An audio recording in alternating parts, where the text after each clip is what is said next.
నిజామాబాద్ జిల్లా బోధన్ పట్టణంలోని శ్రీ విజయసాయి ఉన్నత పాఠశాలలో విద్యార్థులకు విలువలతో కూడిన విద్యపై అవగాహన సదస్సు కొరకై బ్రహ్మశ్రీ చాగంటి కోటేశ్వరరావు గారిచే మొదటిసారి బోధన్లో ప్రవచన కార్యక్రమాన్ని ఏర్పాటు చేయడం జరిగింది. ఈ సందర్భంగా వారు ప్రవచిస్తూ నేటి దైనందిన ప్రపంచ జీవనంలో విద్యార్థుల చదువు పట్ల ఎన్నో ఒడిదుడుకులను ఎదుర్కొంటూ తీవ్ర మనోవేదనను అనుభవిస్తున్నారని, విద్యార్థులు మొదటగా ఓర్పు, సహనం, నిబద్ధత ప్రదర్శిస్తే ప్రజ్ఞాలబ్ధి పొందుతారని, కోపాన్ని, అలసత్వాన్ని, అధైర్యాన్ని త్యజిస్తే ప్రయోజకుడిగా అవుతారని తెలిపారు. విద్యార్థుల శ్రేయస్సుకై ఇలాంటి ఎన్నో కార్యక్రమాలు ఏర్పాటు చేస్తున్న విజయసాయి పాఠశాల నిర్వాహకులను, విద్యార్థులను, వారి తల్లిదండ్రులకు ధన్యవాదాలు తెలిపారు. ఈ కార్యక్రమంలో విజయసాయి సంస్థ నిర్వాహకులు కృష్ణమోహన్, చక్రవర్తి, ఏసీపీ శ్రీనివాస్, మున్సిపల్ చైర్పర్సన్ తుమ్ము పద్మాశరత్ రెడ్డి, బోధన్ ప్రముఖులు, ప్రతినిధులు, పాఠశాల ఉపాధ్యాయులు, విద్యార్థులు, వారి తల్లిదండ్రులు పాల్గొన్నారు.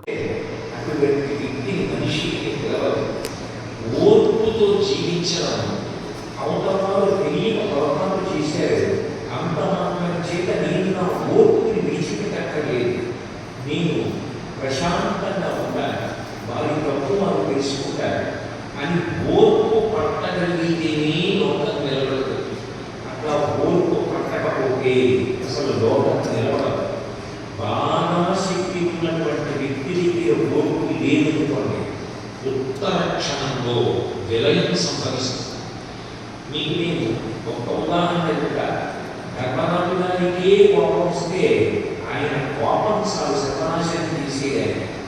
కానీ కోపం పొందకుండా ఓర్పుతో ఉన్నాడు కాబట్టి నిజానికి ఆ రోజులలో అంత విలయం సంభవించకుండా లోపల నిలబడగలిగింది.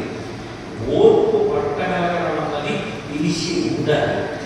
ఒక్కటి ఆలోచించండి, మనం ఇన్ని తప్పులు చేస్తున్నాం. అమ్మ కన్నా గొప్ప వ్యక్తి లోకంలో ఎవరుంటారు? శంకరాచార్య వారు అమ్మ గొప్పతనం గురించి 5 శ్లోకాలు రాశారు. మాతృపంచకం. ఆ మాతృపంచకంలో శ్లోకాలు చదివితే నిజంగా మనకి ఎంత ఓర్పు ఉండాలో మనకు అర్థమవుతుంది.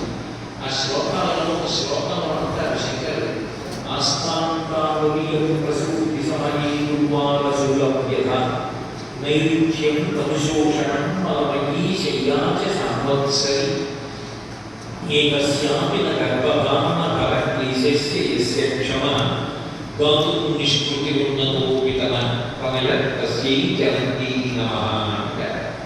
అమ్మ అంటేనే ఓర్పు. ఎందుకని ఆస్థాంతావలీయం ప్రసూతి సమయే దుర్వారశులభ్యత నైరుధ్యం తనుశోషణం మలమయీ శయ్యాచ సంవత్సరి. మరిన్ని అప్డేట్స్ కోసం మా ఛానల్ని సబ్స్క్రైబ్ చేయండి.